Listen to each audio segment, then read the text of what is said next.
Sveiks podkāstā SEO Optify. Šis podkāsts ir radīts mājaslapu īpašniekiem, mārketinga un SEO speciālistiem un visiem, kuri vēlas augt un sasniegt vairāk digitālajā vidē.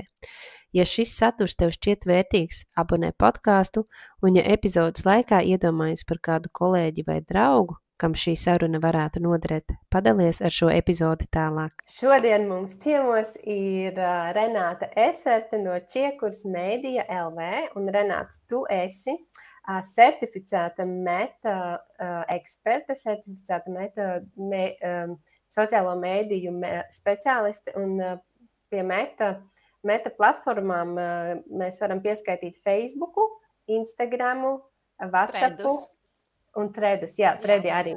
Jā, Threadi arī. Tā kā sirsnīgi sveicu tevi šodienas epizodē. Paldies, ka uzaicināji. Ļoti forši šeit būt. Un jā, ne? un es papētīju visu, ko tu dari, un es jau tev kaut kādu laiku sekoju. Un tas, kā es tevi vairākās iepazinusi, ir caur tavām satura vēstulēm, dalies ar ļoti vērtīgu informāciju. Un vispār visi tavi sociālie tīkli, gan LinkedIn, gan Instagrams, Facebook es mazāk izmantoju, tāpēc es nezinu, kas tik notiek. un jā, tad šīs te platformas, kur tu esi, es redzu, cik ļoti daudz laika tur ieguldīts tajā, ka tu vienmēr dod tik labi informācija un vērtīgi man, kā piemēram, arī cilvēkam, kurš vēlas parādīties digitālajā vidē un zināt, kā to izdarīt ar šīm platformām, tu dod ļoti daudz vērtīgas informācijas un no tevis var mācīties. Un vienīgais jautājums ir, kur laiku tu to paspēji? Paldies, ka tu dalies tieši savu unikālo pieredzi. Jo es vēlos atzīmēt arī to tavu profesionalitāti, kas tu esi jau 10 gadus šajā nozarē, 10 gadus darbojies ar digitālo mārketingu un digitālajām platformām, kā arī tu esi jau 2 profesionālās iestādēs pasniedzēja. Vai es tikai vienā, starp citu? Šobrīd tikai vienā. Šobrīd vienā. Jā, jo visam jau laika nepietiek, vai ne? Tieši tā, un tāds bija arī iemesls, kāpēc es pārgāju uz vienu, jo no kaut kā man tomēr bija jāatsakās. Jā. Un vispār tavu 10 gadu pieredzi, es domāju, ka tu noteikti esi, es tā vienkārši iedomājos, ka, jo es šajā nozarē neesmu tik ilgi, un tad es domāju, 10 gadi atpakaļ, kāda bija vispār šī platforma, bija Facebook, bija Instagram, vai vispār bija Instagrams, jā. Tā kā tas viss tik ļoti mainās, un mārketings mainās šobrīd vēl jo straujāk, ātrāk, tas, ka vienmēr viņš ir mainījies šī digitālā vide, bet šobrīd ar ienākot mākslīgiem intelektam, tas vienkārši notiek mežonīgā ātrumā, un mēs vienkārši netiekam tam līdzi vēl. Vai arī ir jāmēģina meklēt veidus, kā mēs ātrāk varam pielāgoties. Un vēl pie visa klāt, ko tu vēl dari, ir tas, ka tu apmāci apmāci sociālo mēdīju menedžerus, un tas, man liekas, vispār amazing. Tā kā tev apakšā noteikti ir plāns, mērķis un stratēģija, lai tu tik efektīvi varētu šajos daudzajos virzienos vispār attīstīties un iet. Es ļoti novērtēju tavu laiku, ka tu esi piekritusi šai sarunai šodien, un šodien mēs parunāsim par to, kā e-komercijas uzņēmēji, tiem, kam ir interneta veikals, var izmantot šos sociālos mēdījus, meta platformu tieši sava biznesa attīstībai, popularizēšanai un zīmola atpazīstamības veicināšanai. Tā, ļoti garš ievads, bet tu esi to pelnījusi, jo tiešām tas tavs lielais ieguldītais darbs ir jāpiemina man. Super, liels tev paldies. Tiešām forši saņemt, protams, šādu garu ievadu. Tā kā ārkārtīgi forši, un es jau teicu, man arī prieks būt šeit. Un jāatzīst, ka tie 10 gadi patiesībā, kā tu minēji, šobrīd tik strauji kaut kas mainās. Un pirms 10 gadiem bija vieglāk. Mums nebija jāšauj uz visām iespējamajām pusēm. Bija tas viens Facebook, Instagrams bija tikko parādījies, un tad vēl atsevišķi mājaslapām viss šis SEO. Un principā tās bija tās lietas, uz ko bija jākoncentrējas. Bet tagad tiešām tā bez stratēģijas patiesībā grūti virzīties uz priekšu un saprast vispār, kur tad virzīties. Jā, es arī tā domāju par šo sarunu, kā mēs viņu veidosim un kur viņa ies. Un es saprotu to, ka bieži vien šis e-komercijas īpašnieks, ja internetu veikalu īpašnieks, es esmu strādājis arī ar šo te mājaslapu īpašniekiem, un es redzu, ka viņi pilda, kā jau arī citās biznesa vidē, kad ir tas cilvēks orķestris, kurš pilnībā plāno visu. Viņš gan iepērk, gan vada veido mājaslapu, viņš veido digitālo saturu. Viņš dara visas šīs lietas, un beigās ir pat šofers un grāmatvedis. Tāpēc jā, tas, ko šobrīd digitālā vide uzliek šo te, nezinu, pienākumu būt visur, ne pienākumu, bet vienkārši tas, ka ja tu gribi, lai par tevi zina, tev ir par sevi jārunā. Un jā, tā kā es ceru, ka tu varēsi iedot kādu padomu, kā to smagumu, varbūt, kas sākumā liekas, un kā to sākt, un ko darīt, kas būtu pareizāk, ka tu varēsi iedot kaut vai, nezinu, ka cilvēks var paņemt vienu lietu no šodienas epizodes priekš sevis un tomēr sākt vai turpināt darīt vai meklēt kaut kādu jaunu pieeju. Jā, es arī tā ļoti ceru, ka izdosies mums atrast to kaut kādu, ko tiešām ik viens var paņemt un izmantot. Jo patiesībā tā labā ziņa ir, ka šī nav gluži raķešu zinātne. Viss nav tik ļoti sarežģīti, kā izskatās. Nav arī, protams, viegli, kā jau vienmēr neviegli, ne grūti. Kaut kur ir viss tas ir kaut kur pa vidu. Bet jā, tā labā lieta, ka patiesībā sociālajos medijos mēs varam darīt to, ko mēs gribam darīt, un varam nedarīt to, ko mēs negribam darīt. Jo tā problēma, ko es bieži vien redzu, arī ir tas, ka cilvēki par daudz sarežģīja lietas, īpaši sākumā. Un ja mēs tikai sākam un esam pašā tajā sākuma posmā, jo vienkāršāk mēs darām, jo labāki būs arī tie rezultāti. Varbūt tev ir kāds stāsts, ko tu vari pastāstīt. Ne pastāstīt, bet kādas ir tās biežākās kļūdas, ko tu redzi, ko e-komercijas uzņēmēji visbiežāk pieļauj sociālajās platformās? Jā, biežākās tās kļūdas ir, pirmkārt, viņu sociālo mediju profilu kļūst par vēl vienu katalogu, ka ir tikai un vienīgi reklāma, produkti un nekas vairāk. Tā ir tāda, manuprāt, biežākā problēma, ar ko mēs saskaramies. Un te arī rodas jautājums, jums ir šis e-komercijas veikals, jums tur ir smuks foršs katalogs, kāpēc ir vajadzīgs vēl viens Facebookā vai Instagramā vai vēl kaut kur citur. Tāpēc, jā, ka mēs pārtaisam sociālos medijus tiešām par pliku reklāmas kanālu, bet, diemžēl, cilvēki neseko reklāmām, cilvēki neatver sociālo mediju platformas, lai redzētu kārtējo reklāmu, un mums visu laiku tas ir jāpatur prātā, ja mēs gribam šo auditoriju sasniegt, piesaistīt, un lai viņi pēc tam arī no mums pērk. Mājaslapa, interneta veikals izdarīs to savu darbu, bet vispirms mums tie cilvēki ir jāpiesaista, lai mums būtu ko aizvest uz šo mūsu interneta veikalu. Tāpēc sociālajiem medijiem, jā, tiem nevajadzētu būt kā produkta katalogam, bet jau tiešām veicināt uzticēšanos šim konkrētajam e-komercijas pārstāvim, lai tad tālāk ietu uz viņu platformu. Un tāda otra biežākā kļūda ir tā, ka vispār arī nav skaidrs, kas tad ir tā auditorija un ar kuru tad runā un kādus cilvēkus tieši vēlas piesaistīt. Protams, ja tā ir kaut kāda ļoti liela e-komercijas platforma, kur ir visdažādākie produkti, būs grūti atrast to vienu konkrēto nišas auditoriju, bet, ja tomēr uzņēmums darbojas kaut kādā noteiktā nozarē, tad mēs varam atrast to auditoriju, ar kuru mēs gribam strādāt, un tad, kad mēs zinām, kas ir šī auditorija, tad jau uzreiz arī labāk saprotam, ko vispār darīt sociālajos medijos. Jā, man ienāca prātā tāds jautājums, no kurienes tad ir radies tāda prakse, kad interneta veikali, piemēram, šī e-komercija veido tādus katalogus sociālajos tīklos. Agrāk tas strādāja? Agrāk tas strādāja. Neteikšu, ka ļoti labi, bet agrāk, tad, kad sociālajā medija bija jaunums un ne katram uzņēmumam bija Facebookā lapa, tas strādāja. Jo tas bija kaut kas jauns, kaut kas interesants, un tādā veidā varēja sasniegt šo jauno auditoriju. Bet ļoti sen jau tas vairāk nestrādā, un mums ir jādomā kaut kādi interesantāki veidi, kā uzrunāt šo auditoriju. Bet jā, pirms 10 gadiem es gan pati biju pašā sākumā un, protams, pieļāvu pieļāva ļoti daudz kļūdas, bet ar ļoti daudziem uzņēmumiem ļoti labi tiku cauri, ka tiešām pārsvarā mums bija kaut kādas reklāmas, produktu katalogi.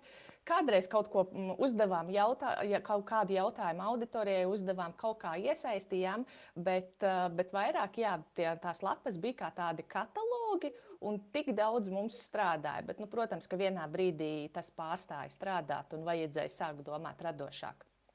Jā, un man liekas arī forši, ka tu pieminēji pirms tam arī to, ka tie sociālie tīkli šobrīd ir tas, kas tieši var veicināt to, ka cilvēki nonāk tavā mājaslapā, jo, jā, kā jau es sākumā minēju, ja šobrīd jā, šis Google meklētājs mainās un būs ļoti grūti parādīties, teiksim, top pozīcijās Google, jo tādas vairs nebūs, jo iekšā ienāk šobrīd tas AI mode, kas tiek testēts Amerikā, bet arī Latvijā mēs redzam jau šobrīd tos AI overviews, kas uzreiz tā meklēšana vairs kā agrāk cilvēki meklē informāciju, ierakstot kaut kādus atslēgas vārdus Google, un tad, ejot cauri lapām, meklē, ko viņi gribēja atrast. Šobrīd ir tas, ka tu pajautā, un tu dabū uzreiz atbildi atpakaļ. Tā kā vairs tā ceļošana pa mājaslapām nebūs, un tas nozīmē, ka ir jādomā tieši tā, kā noķert tos klientus, kas tālāk virzīsies uz tavu lapu caur citām platformām. Un sociālajie mēdīji ir, manuprāt, vienkārši superīga platforma, kā to sasniegt. Jā, un starp citu, vēl pie šī piebildīšu, ka sociālajā medija jau arī šobrīd kļūst par meklētāju programmu. Cilvēki nevis iet uz Google meklēt, vēl joprojām iet un meklē, bet katra nākamā paudze Google izmanto aizvien mazāk un arvien vairāk un vairāk izmanto tieši sociālos medijus, lai atrastu kaut kādus produktus. Un, piemēram, Gen Z, ja nemaldos, es negribu samaloties ar datiem, bet Gen Z aptuveni 64 vai 5% izmanto TikTokā, tieši meklē, nevis iet Google, bet iet tieši TikTokā un meklē kaut kādus produktus, ko viņi varētu iegādāties. Tāpēc tam arī ir ārkārtīgi liela nozīme. Mums tajos sociālajos medijos gribi vai negribi, bet ir jābūt, jo cilvēki tur meklē informāciju. Jā. Nu, tad ķersimies klāt pie tiem 3 soļiem. Kas ir tās stratēģijas, ko e-komercijas uzņēmēji var veidot savos sociālajos tīklos? Vispirms, kā jau vispirms tam pašā sākumā minēju, ir jāsaprot, kas ir tā auditorija, ar ko mēs strādājam. Bez tās pilnīgi nekur. Mums tiešām ir jāzina, kas tas par cilvēku. Un nevis sieviete, vīrietis, vecums, dzīvo Rīgā, Ventspilī vai kaut kur citur, bet maksimāli viss mums ir jāuzzina par šo cilvēku. Un tam, starp citu, mēs arī varam izmantot tās pašas sociālo mediju platformas, iet paskatīties cilvēku profilus, paskatīties arī, ja jau ir mums profili sociālajos medijos, tad ir pieejami visādi dati, kādi cilvēki mums seko. Arī tur mēs varam kaut kādu informāciju uzzināt. Bet jā, principā mēs sākam ar to, ka vispār saprotam, kas ir ekrāna otrā pusē, un arī saprotam, ka ekrāna otrā pusē ir cilvēks, nevis robots, nevis kaut kāds mistisks uzņēmums, jo bieži vien arī tā saucamajiem uzņēmumiem, kuri darbojas šajā B2B, ja business to business nozarē, vai jomā, nezinu, kā to pareizāk saukt, viņi arī domā, ka, kā man tagad uzrunāt šos uzņēmumus, lai viņus interesētu tas, ko es piedāvāju. Bet vienmēr uzņēmumam otrā pusē jau arī ir tas pats cilvēks, kurš pieņem lēmumus. Tāpēc vienmēr ir jāatcerās, otrā pusē ir šis cilvēks, un mums ir jāsaprot, kas šim cilvēkam patīk, nepatīk, kas viņam ir vajadzīgs tieši no tā, ko mēs piedāvājam. Kādas problēmas mēs varam viņam palīdzēt atrisināt, vai varbūt viņam ir kādas vēlmes, kuras mēs varam palīdzēt piepildīt vai realizēt, un domājam par šīm lietām. Un tad, kad tas mums ir sakārtots, tad tālāk mēs jau varam pāriet uz tādu otro posmu, kur vispār mēs saprotam, kāds ir pircēju ceļš no brīža, kad mūs ierauga, līdz brīdim, kad no mums kaut ko nopērk. Jo, diemžēl, nav tik vienkārši. Nav tā, ka ieraugam, uzreiz pērkam un viss dzīvē notiek. Mums atliek ielikt vienu maksas reklāmu vai vienu postiņu Facebookā, Instagramā, TikTokā, un viss notiks. Diemžēl tas tā nenotiek.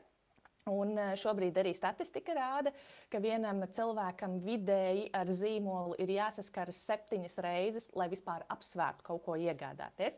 Protams, ja tas ir kaut kāds mazs lēts nieciņš, mēs droši vien domāsim mazāk un ir lielāka iespēja, ka arī no pilnīgi svešu uzņēmuma mēs kaut ko nopirksim. Bet ja tas jau ir kaut kas nopietnāks, dārgāks, tad cilvēki tomēr neuzticas kuram katram. Tāpēc mums ir jāizprot arī tas pircēju ceļš, jeb tā saucamā marketinga piltuve, kas nozīmē, ka cilvēki mūs atklāja, un tikai daži no šiem cilvēkiem vispār apskatīsies, kas mēs tādi esam, papētīs mūsu sociālo mediju profilus un visu pārējo.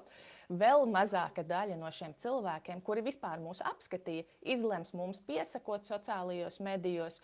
Vēl mazāka daļa no tiem, kuri mums piesako, vispār sāks iesaistīties mūsu saturā, un vēl mazāka daļa vispār tikai no mums kaut ko nopirks. Un mums ir jāsaprot tas ceļš, kurā brīdī kas tieši notiek, kurā brīdī ir tas moments, kad cilvēks mūs atklāja un ir gatavs jau pāriet nākamajā līmenī, kur mēģina mūs iepazīt vairāk, mēģinam izveidot attiecības. Un tad, kad mums kaut kādas šīs attiecības ir izveidotas, tad jau auditorija mums sāk uzticēties un tad apsver iegādāties. Un te arī ir šis zina, uzticas mums un tad pērk no mums. Diemžēl nevienmēr ar to, ka zina par mums, tas nenozīmē, ka pirks no mums. Mums ir jāpanāk arī, ka mums uzticas. Tāpēc arī strādājam pie tā, ka zinām auditoriju, zinām, kā auditorija vispār nokļūst līdz pirkuma veikšanai. Un tad tas trešais solis, protams, jau ir atbilstoša stratēģija, arī atslēgvārdi, lai vispār mūs varētu atrast. Arī ar to ir jāsāk, jo bieži vien mēs ieliekam to pirmo video vai attēlu karuseli, un arī cilvēki domā, ka tik tagad būs, un visi nāks, un visi redzēs, un 10 000, piemēram, redzēs šo publicēto ierakstu, bet tā nav. Ļoti maz cilvēku redz to ierakstu, un no tiem ļoti maz cilvēkiem vēl mazāk cilvēku vispār apskatīs, kas mēs tādi esam. Tā kā mums tas ir jādara ilgtermiņā, to es arī vienmēr saku, vienmēr ilgtermiņā, nevis šonedēļ mēs kārtīgi darbojamies un tad varam novākt ražu vai ievākt augļus, sauc kā gribi, bet tiešām mēs to darām ilgtermiņā. Tā kā tātad auditorija, saprotam, kas vispār ir tā mūsu auditorija, saprotam mūsu auditorijas ceļu, kā vispār šie cilvēki var nokļūt līdz pirkuma veikšanai, un tad jau atbilstoši mēs pielāgojam stratēģijas, katram nedaudz tas ceļš var atšķirties, mūsu auditorijas atšķiras.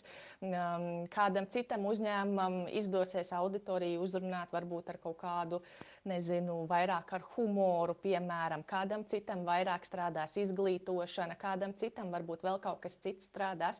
Tā kā mums ir jātestē tās dažādās pieejas, lai saprastu, kas strādā tieši mūsu auditorijai. Un tad jau mēs varam pielāgot to saturu, cik bieži publicējam, kur publicējam, tāpat starp citu. Liela nozīme arī ir tam, kur mēs publicējam. Teorētiski tā auditorija mums ir gandrīz visās sociālo mediju platformās, bet mēs katru platformu patērējam nedaudz citādāk. Vienā mēs vairāk meklējam izklaidi, otrā mēs vairāk meklējam kaut kādu izglītojošu saturu, trešajā varbūt mēs gribam redzēt saturu tikai vienīgi no draugiem un radiem. Tā kā šīs lietas mums arī ir jāsaprot, kā tad kuru platformu izmanto un tad atbilstoši darboties tā, lai tie cilvēki, kuri ir šajā platformā, lai viņi mūsu saturu var izmantot tā, kā viņi izmanto šīs platformas.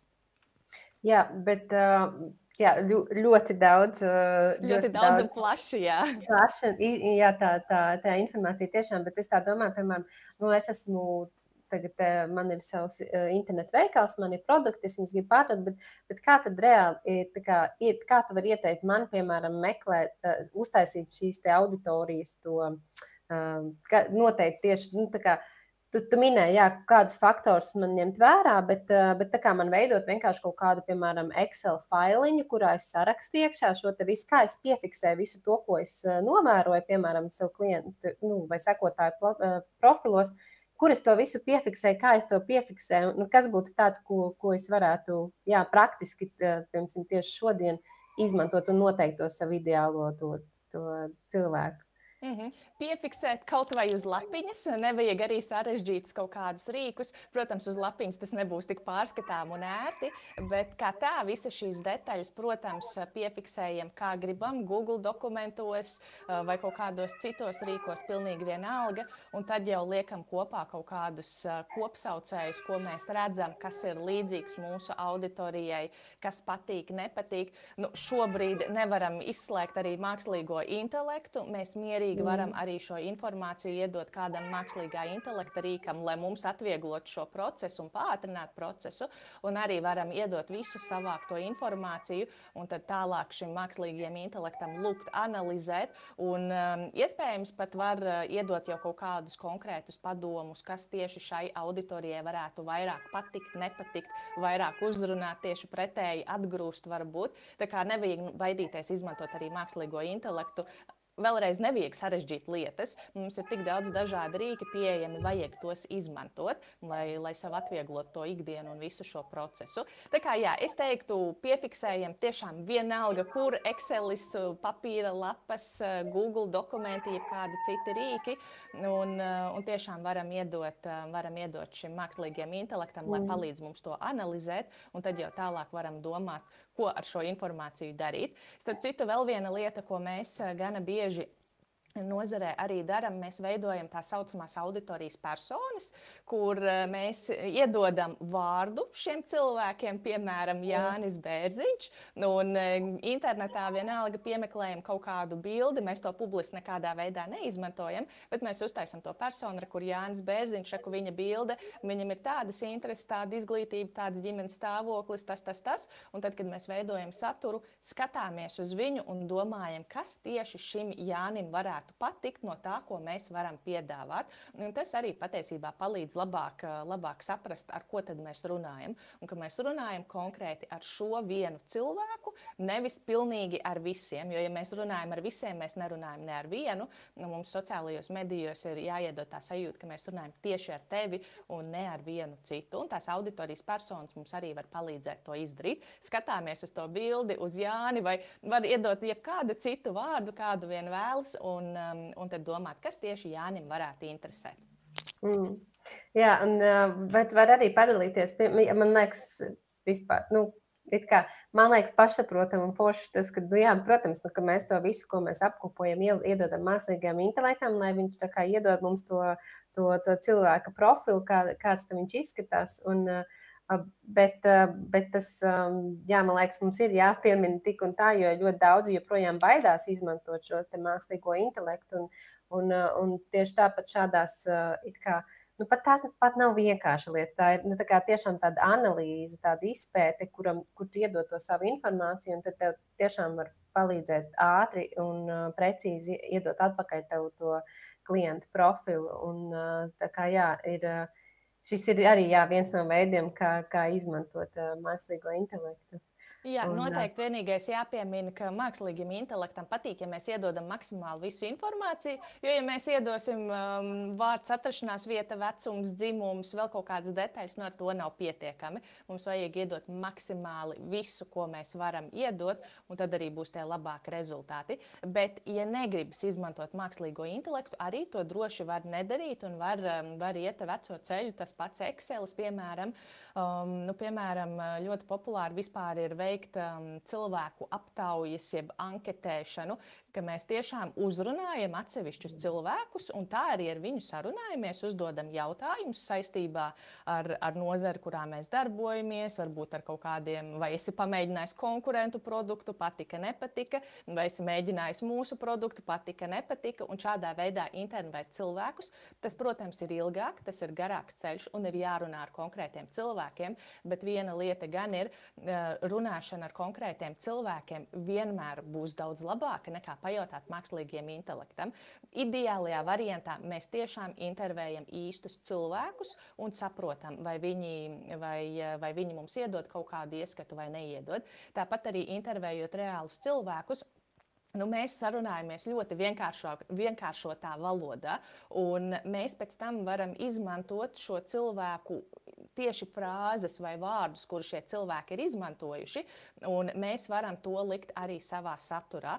Un tas nozīmē, ja cilvēki tā runā, viņi visticamāk tā arī meklē informāciju. Nevis mēs iedodam kaut kādas ļoti sarežģītas frāzes vai terminus, pieliekam savam saturam, un mēs zinām, ko tas nozīmē, bet mūsu auditorija nezina, ko tas nozīmē, kur nu vēl meklēt tādas frāzes vai terminus. Bet, ja mēs ieliekam tekstā vai jebkādā saturā reālas frāzes un terminus, ko mūsu auditorija izmanto, tad arī ir lielāka iespēja, ka mūs varēs atrast, ka mūsu piedāvājums vispār uzrunās šo auditoriju. Jo mēs runājam, pēdējā laikā man ļoti patīk izmantot, ka mēs runājam tautas valodā.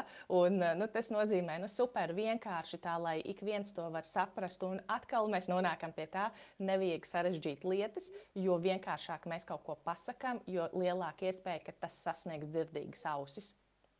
Jā, jo man liekas, to arī iedod tas mākslīgais intelekts un tas, kā cilvēki šobrīd meklē, ka tie jautājumi, ko mēs uzdodam, mēs izmantojam pat balsi meklēšanu, un mēs ierunājam vienkārši šo te savu jautājumu, ko mēs gribam noskaidrot. Tieši tā jau arī būs tieši tā tautas valoda, tas saruna valoda, kā mēs sarunājamies savā starpā.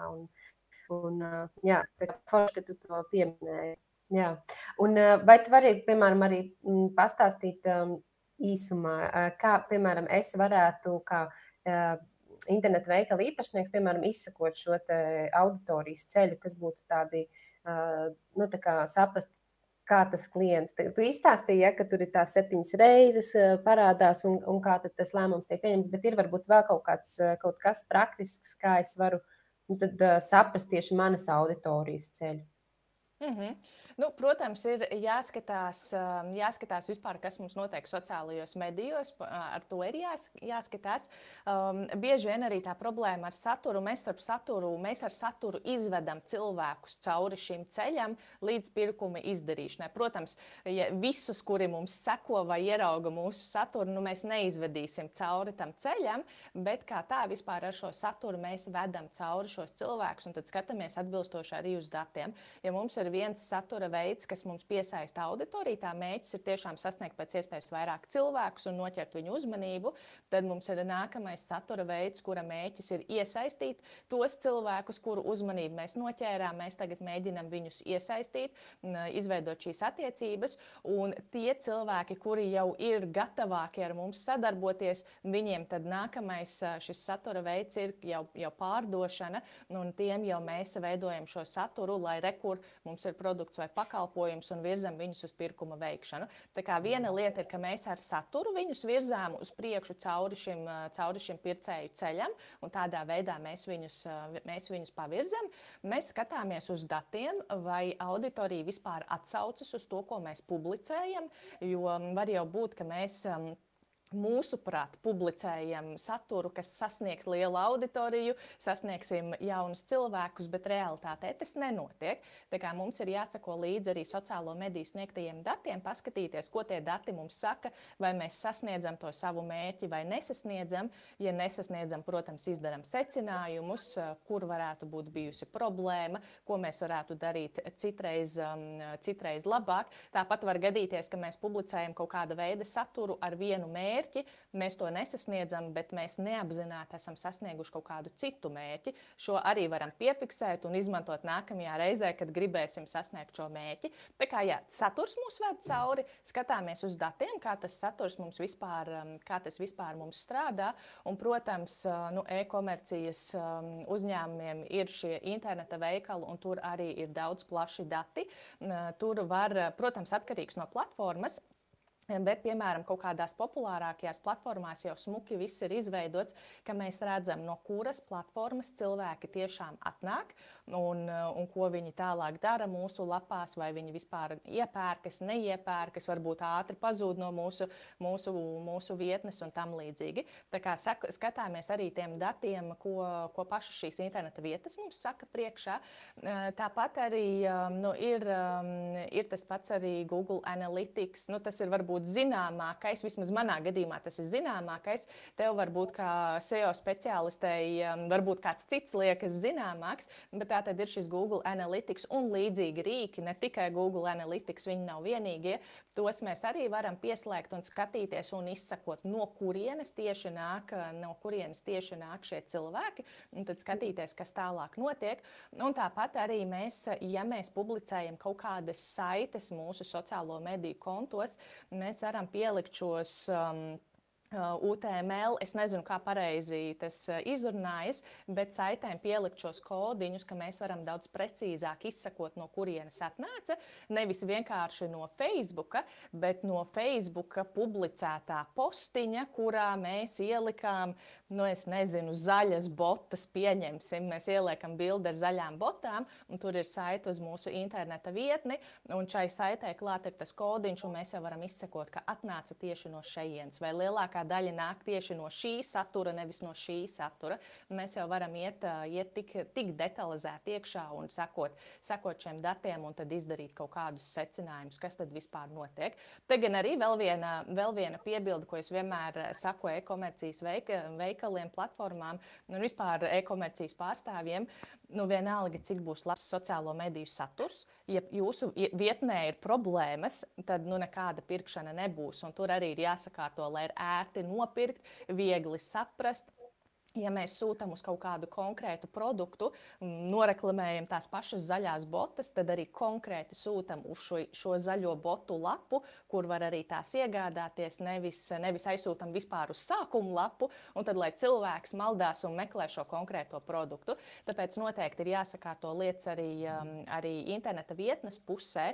Ja tur viss ir sakārtots, ir ērti, ātri, viss ir labi, tad saturs ļoti palīdzēs, jo patiesībā sociālo mediju platformas jau ir tas tilts, kas atrod auditoriju un aizved uz to mūsu pārdošanas kanālu, kas ir tā mūsu interneta vietne.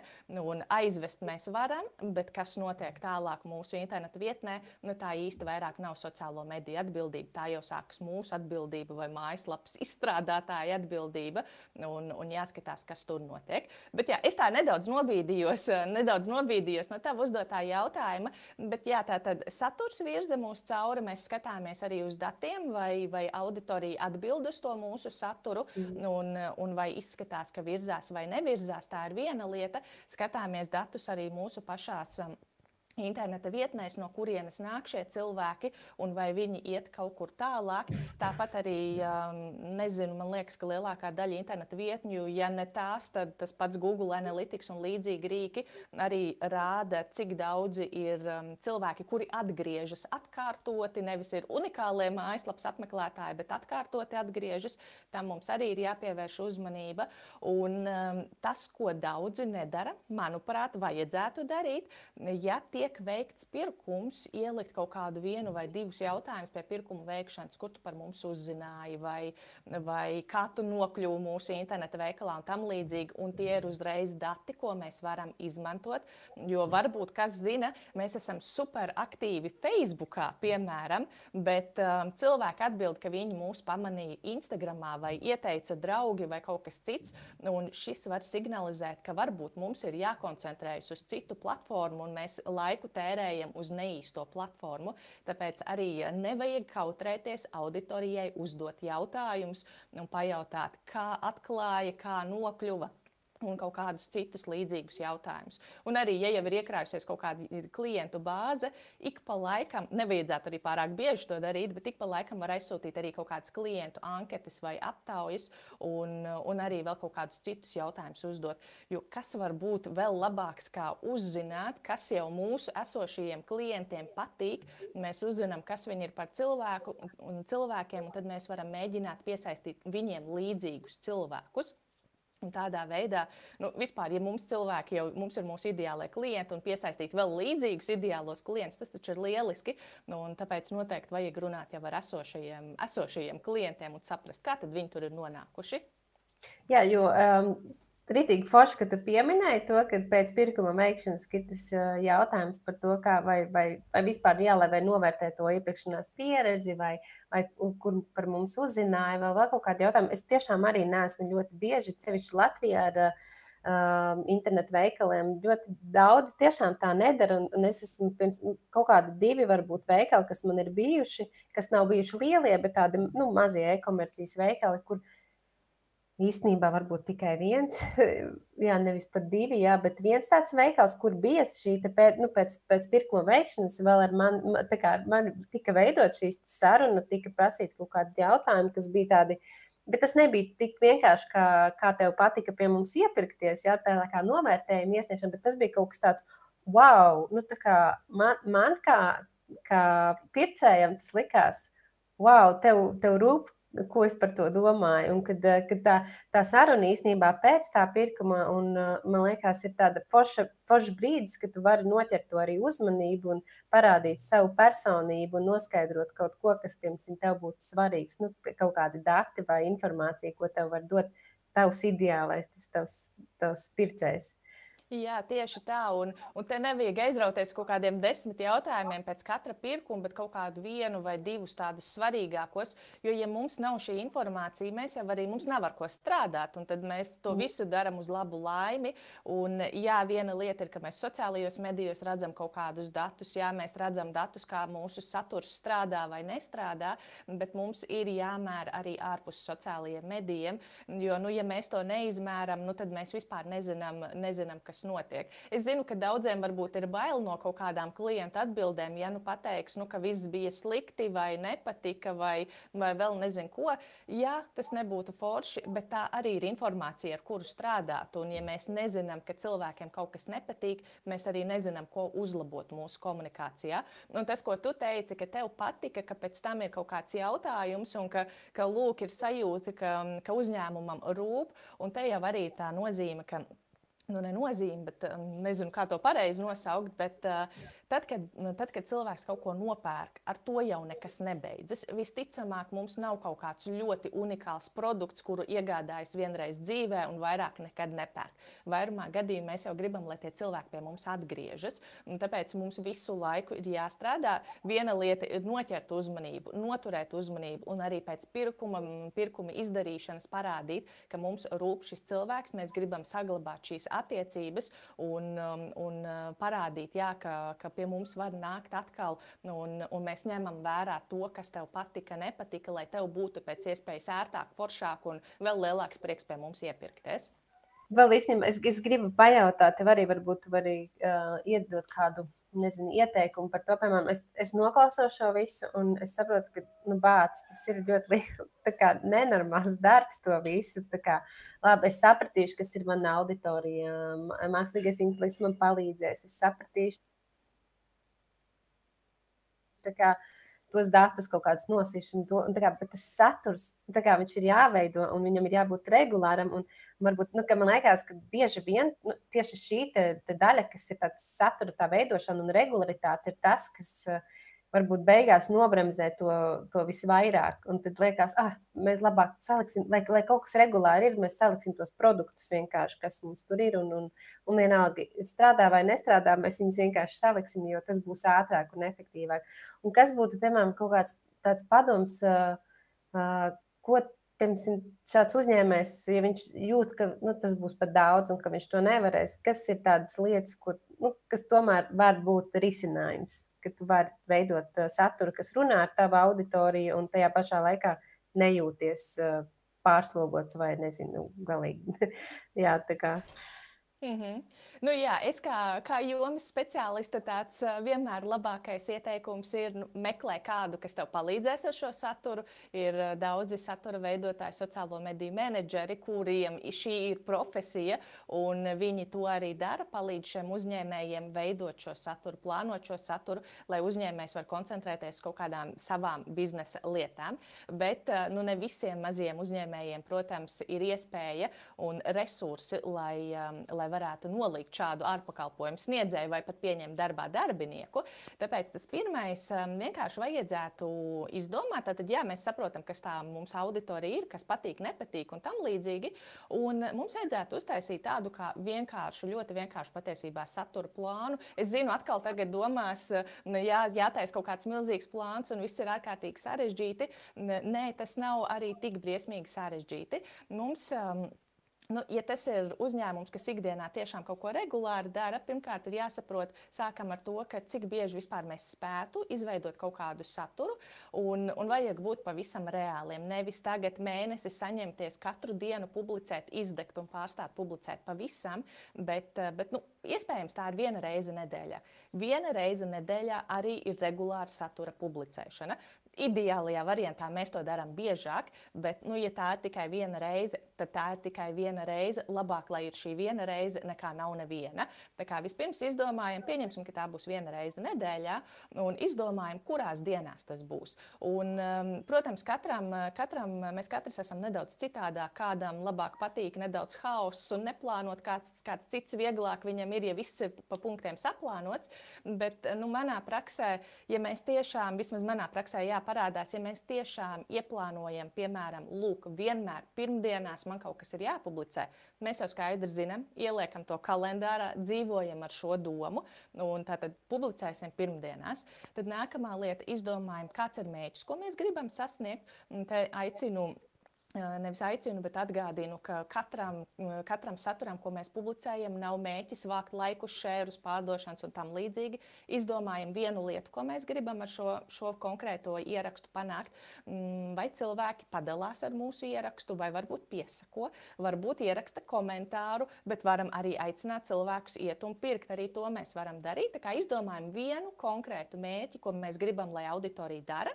Un tad padomājam, kāds varētu būt šis vēstījums, kas vislabāk varētu auditoriju mudināt šo rīkot. Nevis šo rīkot, bet īstenot šo vienu mēķi. Ja piesakot, tad iedodam kaut kādu, varbūt kaut ko ar humoru vai kaut ko izglītojošu, ka mēs parādam, ka mēs saprotam, kas mēs esam un kādā jomā darbojamies un kaut ko saprotam no šīs tēmas. Un tā arī aicinam auditoriju, ja šis bija noderīgi, piesako. Un īsāk sakot, tātad izdomājam dienu, izdomājam mērķi un izdomājam, kāds ir tas vēstījums, ko mēs gribētu vispār auditorijai nodot. Tāpat arī, protams, izdomā, ko publicēt, nav arī baigi viegli, tāpēc es vienmēr arī saviem klientiem lieku rakstīt satura pīlārus, kas ir 3 līdz 5 galvenās satura tēmas, lai mēs kļūtu zinām par vienu lietu sociālajos medijos. Manā gadījumā tas ir sociālo mediju mārketings meta platformās. Es gribu, lai cilvēki mani asociē ar sociālo mediju mārketingu, ar metu, ar stratēģijām. Tāpēc es visu laiku runāju par šīm tēmām. Tāpēc izveidot to savas 3 līdz 5 galvenās tēmas, par kurām visu laiku runāt sociālajos medijos. Un tādā veidā arī mēs sevi turam nedaudz rāmjos, ka mēs neizplūstam, nerunājam par pilnīgi visu, bet konkrēti par to, ko mēs vispār piedāvājam savai auditorijai. Un tad arī tas mums, starp citu, palīdz radīt vieglāk idejas. Vēlreiz nav tā, ka mēs domājam par visām iespējamajām tēmām, bet lūk, kur man ir 3 vai 4 vai 5 tēmas, par kurām es runāju, un tad ir vieglāk izdomāt šīs satura idejas. Un galvenais vienkārši nedomāt, ka man tagad vajag baigi skaistos rīlus ar baigām kaut kādas lielas montāžas un specifekti vai profesionālas fotogrāfu bildes. Protams, tas viss ir labi un forši, bet sākam maksimāli vienkārši. Arī kas ir tas saturs, ko mums pašiem ir vieglāk izveidot, vai vieglāk ir rakstīt, vai vieglāk ir ierunāt video, vai vieglāk ir vēl kaut kāds cits variants. Sākam ar to, ko mums ir vieglāk izdarīt. Nevajag tagad ņemt un taisīt kaut kādus baigi glaunos, skaistos, sarežģītos dizainus. Vienkārši, ko mums ir viegli dabūt ārā no sevis. Sākam ar to, taisam kaut kādu šo saturu, un pirmie ieraksti iespējams nebūs labi, nebūs sasniegti mērķi, bet tikai darot, mēs arī sapratīsim, kas vispār mums strādā. Jo arī es nevaru pateikt, piemēram, kas tavai auditorijai strādās vai kāda cita auditorijai, kas strādās. Mēs veidojam saturu, publicējam un skatāmies, kas notiek. Principā viss sociālajos medijos ir sava veida eksperiments un publicējam, paskatāmies, kas notiek, izdaram secinājumus, bet arī paturam prātā, lai mums ir maksimāli vienkārši to izveidot. Un es atkal tā ļoti gari aizgāju no tā jautājuma. Man tā visu laiku, starp citu, ir problēma, bet tāds ļoti īsumā izdomājam dienas, kurās mēs publicējam, izdomājam, kāds būs mūsu mērķis, ko mēs gribam sasniegt, kāds vēstījums varētu mums palīdzēt šo sasniegt. Tātad ziņa, ko mēs vēlamies nodot auditorijai, padalīties ar pieredzi vai iedot kaut kādus padomus, vai tikpat labi padalīties ar klienta atsauksmi. Īsāk sakot, izdomājam, kas mums, kāds vēstījums palīdzēs sasniegt šo mērķi, un tāpat arī mums ir tās galvenās satura tēmas, par kurām runājam, kaut ko saistībā ar šīm tēmām, un kaut ko vienkāršu. Vēlreiz, ja vieglāk ir filmēt video, filmējam video, ja vieglāk ir rakstīt, drukāt tekstu, piemēram, tad drukājam to tekstu, skatāmies, ko mums pašiem vieglāk ir izdarīt, un nevajag pārlieku sarežģīt savu lietas. Man liekas, jā, tas, ko es arī, piemēram, nolasu tavā kopējā vaibā, ja? Tā tava enerģija, kas nāk, ka tu esi, man liekas, tu tik daudz ko vari izdarīt un sasniedz, tāpēc, ka tev ir apakšā struktūra un plāns. Tas ir tas, ko es sākumā minēju. Un arī tas, ka tu tagad to minēji, ka ir vienkārši ir tiešām jāapsēžās un līdzīgi kā tu plāno kaut kādas citas uzņēmuma lietas, tu arī vienkārši iedod struktūru šim te visam, ko tu teici, ja, to cik bieži, kādas tēmas un tas viss. Tad mums tas vairs nebūs tādā hausā, un mums nebūs tā, ka, jā, mums tas jādara, bet es nezinu, ko. Jo tad, kad tu īstenībā iedod to struktūru, tad jau tu zini, ko. Jo tu jau, tev ir plāns pēc kā vadīties, un tad varbūt tādā brīdī tas vairs nav tik grūti vai sarežģīti to sākt. Un man vēl ir viens jautājums tev, mūsu saruna tuvojas nobeigumam. Es gribu tev pajautāt, vai es varu ar tevi sazināties, ja man interesē, ja es gribu atrast tomēr palīdzību kādu šo te sociālo mēdīju menedžeri, vai kurus viņi var atrast, vai es varu uzrakstīt tev, pieņemsim, vai kā notiek šo te menedžeru meklēšanu? Jā, konkrēti sociālo mediju menedžera pakalpojums es vairāk šobrīd nepiedāvāju. Es jau nedaudz eju tālāk tieši stratēģijā. Es vairāk varu palīdzēt personīgi ar stratēģijām, ar konsultācijām un tam līdzīgi. Bet, ja gribas meklēt šo konkrēto cilvēku, kas veidos saturu, šo sociālo mediju menedžeru, pirmkārt, droši man var uzrakstīt, jo es zinu gana daudz šos menedžerus, jo es tomēr gana daudz arī apmācu un palaižu darba tirgu. Tieši tāpēc es tev prasīju šo jautājumu, jo tev noteikti ir kontakti un vienkārši aizdomāju, vai pastāv tāda iespēja, ka tu ar to vari dalīties. Jā, protams, un es arī tagad man ik pa laikam kāds uzraksta, un es pajautāju, kāda ir nozare, kas būtu vajadzīgs. Un, protams, es nezinu pilnīgi visus Latvijas sociālo mediju menedžerus, bet man ir kaudzīte ar tiem, kuri var palīdzēt. Un tad es zinu arī, lūk, šī nozare, tātad šiem dažiem neinteresēs, bet kur vēl ir kaut kādi citi, kuriem šī nozare varētu interesēt. Un tad es ar viņiem arī sazinos, paprasu, vai viņiem ir interese. Un tad jau tālāk, ja ir apusēji interesi, tad vienam otram iedodu kontaktu informāciju, un lai viņi savā starpā sazinās. Jo patiesībā šo cilvēku kļūst arvien vairāk, un viņi tiešām ir katrs specializējas kaut kādā šajā savā lietā, un ir tiešām labi un forši profesionāļi. Un galvenais, nevajag baidīties meklēt palīdzību. Un mums jau liekas, ka mēs visu laiku vieni paši visu varam izdarīt. Kādu brīdi mēs to varam izdarīt, bet ir tas viens brīdis, jāatcerās, mēs, mazie uzņēmēji, mums ir tas mūsu bizness, ko mēs gribam attīstīt, veidot. Un, sākumā mēs darām visu, bet ir tikai normāli, ka laika gaitā mēs deleģējam kaut kādas lietas. Mēs darām to lietu, kas ir mūsu lieta, kas mums sanāk vislabāk, un citiem cilvēkiem nododam lietas, kas mūs neinteresē, bet viņiem sanāk vislabāk. Un tādā veidā kopā ar šo sadarbību mēs arī varam vislabāk attīstīties un augt. Un kā ir, piemēram, ja manā uzņēmumā ir tomēr kāds cilvēks, kurš varētu pārņemt šo sociālo kontu pārvaldību, vai tu šobrīd rīko arī tas apmācības sociālo mediju menedžeri, piemēram, vai es varu savu cilvēku sūtīt pie tevis mācīties, lai viņš pēc tam man uzņēmumā var veikt šo te funkciju?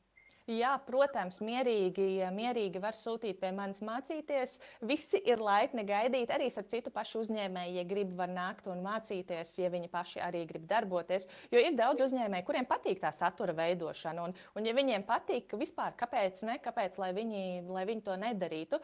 Un man personīgi es vadu 2 kursus. Viens ir domāts tieši sociālo mediju menedžera profesijai. Ja cilvēks grib apgūt šo profesiju, viņš var izvēlēties šo kursu. un tad ir otrs kurs, ko starp citu, kas tiek vadīts, šis ir konkrēti, ja drīkst saukt izglītības iestādes nosaukumu, kompetenču centrā un sadarbībā ar Nodarbinātības valsts aģentūru, un šos kursus var apmeklēt arī bez maksas. Vairākas reizes gadā tiek NVA izsniedz kuponus, strādājošie arī pašnodarbinātie var pieteikties šiem kuponiem un kuponus pēc tam apmainīt pret šīm mācībām un bez maksas apgūt svarīgākās lietas par sociālo mediju mārketingu, gūt ieskatu arī metamaksas reklāmās, kas ļoti daudziem ir sāpīga lieta, un varbūt ar mārketingu un saturu vēl kaut kā tiek galā, bet tad, kad sākas maksas reklāmas, tad ir baigais bardaks, jo meta šo procesu nav atvieglojusi, tikai katru brīdi sarežģīja. Tāpēc, jā, šo pat var arī apgūt bez maksas, ja ir pacietība gaidīt šīs pieteikšanās un apmācību grupas patiesībā ļoti ātri aizpildās, bet ir šāda iespēja. Es noteikti ielikšu epizodes apakšā linkus, kur tad ir iespēja atrast šos pakalpojumus, nezinu, apmācības vai vispār kā tevi atrast Instagramā. Un, jā, tā kā es saku tev lielu paldies šodien par sarunu, man liekas, bija ļoti, ļoti vērtīga un pat īstenībā ne tikai e-komercijas nozares šiem te īpašniekiem, bet arī jebkuram citam, man liekas, tādas prakses, kas noderēs attīstīt jebkuru sociālās vides. Jā, paldies tev vēl vienreiz, ka tu savā visā lielajā skrējienā atradi laiku šai sarunai. Paldies vēlreiz arī, ka uzaicināji. Man arī liekas, bija ārkārtīgi forši. Un, ja gadījumā kādam pēc tam rodas kaut kādi jautājumi, droši var sazināties un varam visu precizēt. Jo šajā stundā, cik mēs te runājam, pat varbūt mazāk, ir grūti jau ielikt atbildes uz visiem jautājumiem un visus punktus pieminēt. Tāpēc, ja arī pēc tam ir kādi neatbildēti jautājumi, droši var sazināties. Jā, labi, paldies tev, Lies. Super, paldies!